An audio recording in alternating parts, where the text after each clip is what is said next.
সবাইকে নববর্ষের অনেক অনেক শুভেচ্ছা। নববর্ষ উপলক্ষে আজ আমরা কোথায় যাচ্ছি সবই থাকবে এই ভ্লগে। আসসালামু আলাইকুম, আপনারা সবাই কেমন আছেন? আজ যেহেতু বাংলাদেশের বড় একটা ফেস্টিভ্যাল, তো ভাবলাম ছেলেদেরকে নিয়ে একটু বাইরে ঘুরে আসি।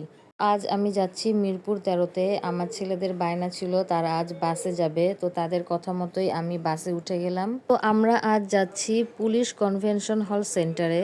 তো বলতে বলতে আমরা লোকেশনে চলেও এসেছি।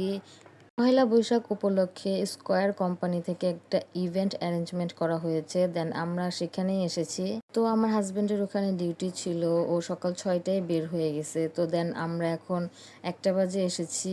সেই ওকে কল করলাম যে ও আসলে আমরা হয়তো ভিতরে যাব। তো আমার হাজবেন্ড অনেক বেশি ব্যস্ত ছিল, ও এসে বলল তোমরা একটু নিজেদের মতন করেই ঘুরো, অনেক গেস্ট চলে এসেছে, আমি তোমাদেরকে সময় দিতে পারবো না। তো কি আর করার, এখন আমরা ভিতরে চলে যাচ্ছি।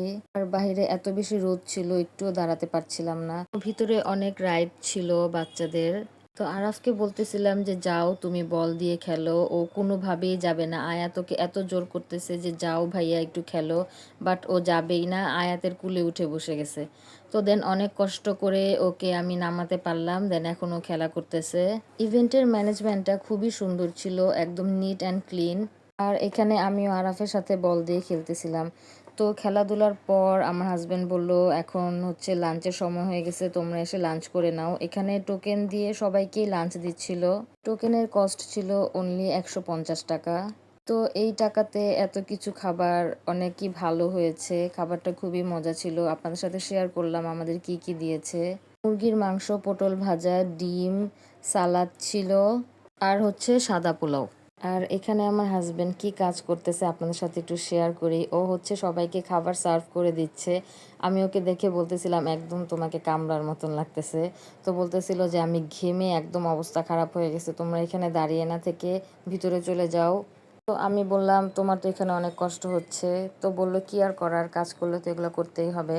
তো দেন আমরা এখন ভিতরে এসে আরাফকেই জাম্পিংয়ে উঠালাম। ও এখানেও ঠিক মতন উঠবে না, জাস্ট সামনে দাঁড়িয়ে আছে, কে কী করতেছে এগুলো দেখতেছে। ও কোথাও গেলে কোনোভাবেই কোথাও উঠতে চায় না, ও খুবই বিরক্ত করে। দেন আবার এখন বলে খেলবে, ওখানে উঠবে না। তো ওর মন মতোই ও যা করবে আমরা সেটাই করলাম।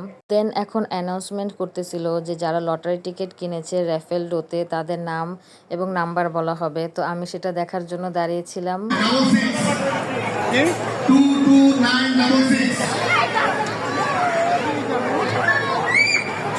তো র্যাফেল ডোতে অনেকেই অনেক কিছুই জিতলো, দেখে খুবই ভালো লাগলো। তো এখানে 3-4টা রকমের রাইড ছিল, বাট আরাফ মাত্র 2টাতে উঠেছে। আর অনেক স্টল ছিল, ফুচকা, পিঠা, দেন বাচ্চাদের খেলনা, জুস, অনেক কিছুর স্টল ছিল, বাট অনেক ক্রাউড ছিল তাই আমি ভিডিও করতে পারিনি। আর এখানে এসে বসেছি, ওখানে আরাফের সাথে দাঁড়াতে দাঁড়াতে আমার পা একদম ব্যথা হয়ে গেছে। তো এখানে অনেক খালি ছিল আর এসির বাতাসটা একদম এখানেই লাগতেছিল। তো ভাবলাম এখানে একটু আরাম করে বসি। তো দেন ওরা দুই ভাই এখানে খেলা করতেছিল। আর এখানে আয়াত হচ্ছে বলতেছে আম্মু দেখো আমি কয়বারে বোতল ফ্লিপ খেলাটা খেলতে পারি। দেন আমি ওকে একটু ভিডিও করে দিলাম। ও মাঝে মাঝে বাসায়ও এই খেলাটা খেলে, ওর এই খেলাটা খুবই পছন্দ।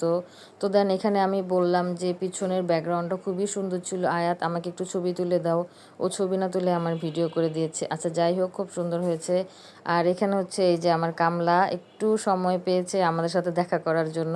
তো এসে আমার সাথে একটু ভিডিও আর একটু কথা বললো। আমি বলতেছিলাম আমরা কি এখন চলে যাব, সব গেস্ট তো চলে গেছে। তো বলল না এখন যেও না, আমি তোমাদেরকে একসাথে নিয়েই যাব, আমার আর 1-1.5 ঘন্টা লাগবে কাজ করতে। তো এখানে আমি একা একা বসেছিলাম, কেউই ছিল না, সবাই চলে গেছে। তো দেন সব কাজ শেষ করার পর এখন আমরা বাসায় চলে যাচ্ছি।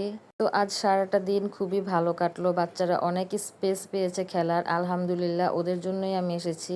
আর বাসায় আসার সময় এখানে আমরা দেখতেছিলাম যে ড্রোন শো হচ্ছে, তো দেন আমরা একটু ভিডিও করে নিলাম। তো এটা ছিল সংসদ ভবন দক্ষিণ প্লাজার ওখানে।